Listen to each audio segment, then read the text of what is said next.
Bab 938. Pasukan bala bantuan terjadi masalah. Master alam setengah suci tingkat tinggi ada 32 orang, Master alam setengah suci tingkat menengah ada 150 orang, Master alam setengah suci biasa ada 200 sampai 300 orang. Master alam kaisar ada 200 ribuan orang, Master alam bangsawan ada 3 jutaan orang. Sisanya semuanya adalah alam spiritual dan alam pemenang, ujar Grace Yu. Kursi santai yang tidak jauh dari Grace Yu, warrior yang terbaring di sana, pelan-pelan membuka mata dan berkata, Master Perguruan Lautan Awan. Grace Yu berkata, Master alam setengah suci tingkat tinggi Perguruan Lautan Awan ada 10 orang, alam setengah suci tingkat menengah ada 100 orang, alam setengah suci biasa ada 200-an lebih. Sisanya adalah prajurit penjaga kota Yunhai, halaman dalam dan halaman luar. Prajurit penjaga kota Yunhai termasuk pihak yang bernaung di bawah Perguruan Lautan Awan, kekuatan lumayan. Berbicara sampai di sini, Grace pun berhenti sebentar dan lanjut berkata, intinya, kekuatan kita seharusnya berada di atas pegunungan serigala langit, tetapi jika benaran bertarung, belum tentu bisa mengalahkan pasukan siluman serigala pegunungan serigala langit. Kenapa? Tanya warrior yang. Grace Yu berkata, meskipun orang kita banyak, kekuatan sebagian besar orang juga lumayan, tetapi semuanya adalah pelatihan tanpa partai. Ditambah sesama mereka ada konflik kecil, akan saling mencelakai, tidak mungkin bersatu hati melawan musuh. Sedangkan siluman serigala berbeda, satu perintah Raja Serigala, mereka akan langsung menyerbu. Kedua, pegunungan adalah markas mereka menguasai keadaan di dalam, saat kita masuk, maka posisi kita akan berada di bawah angin. Setelah kita masuk ke dalam pegunungan pasti akan berpisah. Setelah berpisah, ini semakin kacau. Karena kekuatan klan manusia rata-rata lebih rendah dari siluman monster, di pegunungan juga banyak tempat berbahaya, misalnya rawa, gas beracun dan lainnya. Jadi, kita ingin menyerang balik, bukan tidak bisa, hanya saja sangat berat. Jika salah langkah mungkin akan mengeluarkan pengorbanan yang besar. Warrior yang pun diam, tidak lama kemudian baru berkata, apa yang kamu katakan masuk akal. Tetapi, kita jika terus bertahan, pasti akan lebih kacau, terutama saat dinding pertahanan sudah ambruk. Jika sampai siluman monster sudah mengumpulkan tenaga menyerang kembali, kita akan mampus. Ditambah, siluman monster sudah mundur, banyak orang dan pihak muncul niat jahat lagi. Tetapi apa yang kamu katakan juga benar, sekarang menyerang bukanlah pilihan terbaik. Benar-benar masalah yang memusingkan kepala. Warrior yang paling pusing dengan hal seperti ini, karena dia biasanya tidak suka bermain taktik, lebih suka langsung beradu tajos. Bisa menang mantap, kalau kalah langsung kabur. Sekarang dia memimpin keseluruhan, harus menyusun strategi, hal ini benar-benar menyusahkannya. Grace Yu tersenyum dan berkata, sebenarnya kondisi sekarang lumayan baik, setidaknya kita berhasil menggerakkan seluruh orang kota. Di bawah dukungan hadiah yang kamu berikan, sekarang mau usir mereka pun tidak bisa.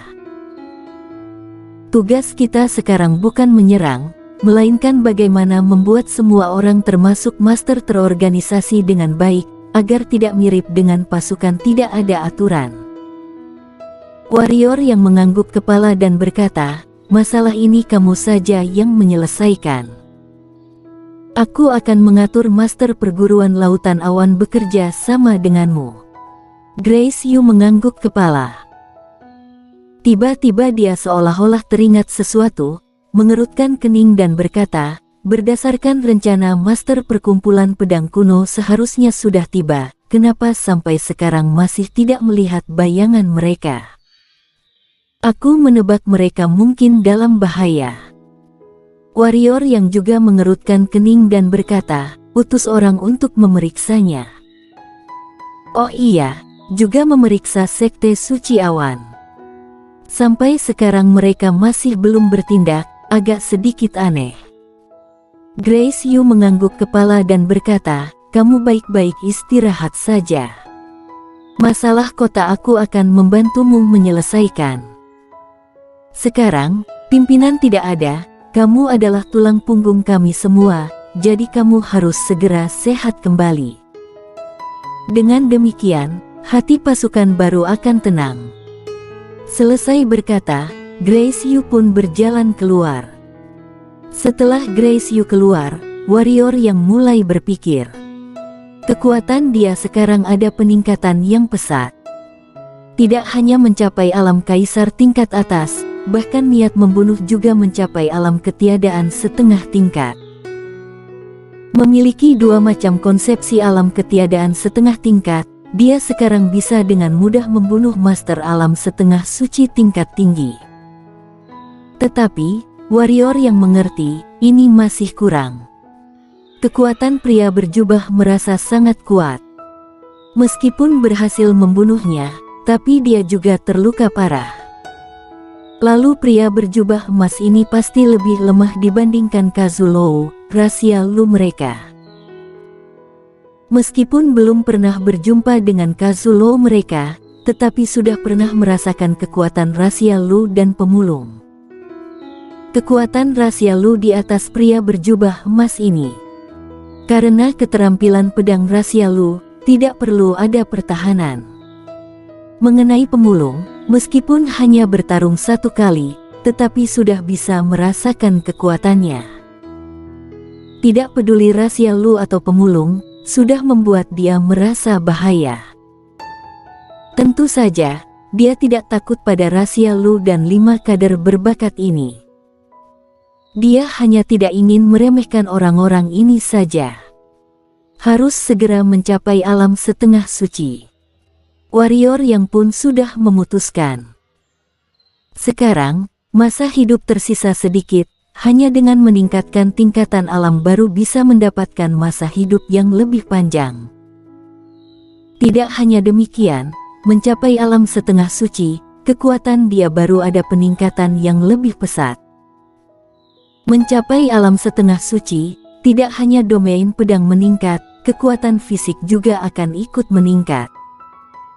Perlu diketahui, dia sekarang melatih teknik 9 dewa kematian. Tentu saja, sekarang masih ada hal lebih penting yang harus dilakukan. Warrior yang menenangkan hati, mengayunkan tangan kanan, mayat pria berjubah emas muncul di depannya. Setelah datang ke dunia spiritual, dia sangat jarang melatih monster pedang, karena dia masih belum berjumpa dengan yang dia minati. Sekarang sudah ada 2, satu pria berjubah emas, satunya adalah Wu Ying. Saat itu tidak menyuruh Wu Ying membantu membunuh pria berjubah emas, karena dia ingin sendirian membunuh pria berjubah emas ini. Dengan demikian, bisa menyemangati pasukan, meningkatkan kepercayaan diri pasukan klan manusia. Ditambah dia juga tidak ingin Wu Ying dan puppet yang dia buat muncul di depan umum. Wu Ying sang monster pedang ini jika bisa dimanfaatkan dengan baik, pasti akan efek yang luar biasa. Karena hukum kegelapan sangat menakutkan, orang biasa tidak mungkin bisa menahannya. Waktu terus berjalan, sekitar 4 jam pria berjubah emas pun sudah bisa bergerak. Pria berjubah emas berjalan ke samping warrior yang, lalu berlutut satu kaki pada warrior yang dan berkata, berjumpa dengan Tuan. Warrior yang menghirup napas dalam-dalam, keningnya pun bercucuran keringat. Sekarang dia menyadari, semakin memurnikan orang yang lebih kuat, maka akan menguras kekuatan yang lebih banyak. Untung saja pria berjubah emas dan Wu Ying, kekuatannya berada di bawahnya. Karena itu, sekarang hanya merasakan capek saja. Warrior yang mengatur napas, lalu melihat pria berjubah emas yang berlutut satu kaki di sampingnya dan berkata, apakah bisa berubah wujud? Pria berjubah emas mengangguk kepala, lalu berubah wujud. Seketika, seekor serigala emas muncul di depan warrior yang. Bentuk badan serigala emas ini lebih kecil dari sebelumnya. Meskipun kecil, tetapi memancarkan aura yang sangat menakutkan, terutama sepasang mata, sangat sadis, seolah-olah ingin menelan orang hidup-hidup. Melihat serigala emas di depannya, warrior yang mengeluarkan pedang lalu menebas ke kepalanya. Krut. Percikan api pun menyembur. Setelah percikan api hilang, serigala emas ini masih baik-baik saja, tidak ada bekas. Sedangkan pedang hitam alam Dao yang ada di tangan warrior yang mulai retak. Pertahanan yang kuat sekali. Ekspresi warrior yang pun menjadi serius. Satu tebasan ini sudah mengandung jiwa pedang dan niat membunuh langit peringkat ketiga.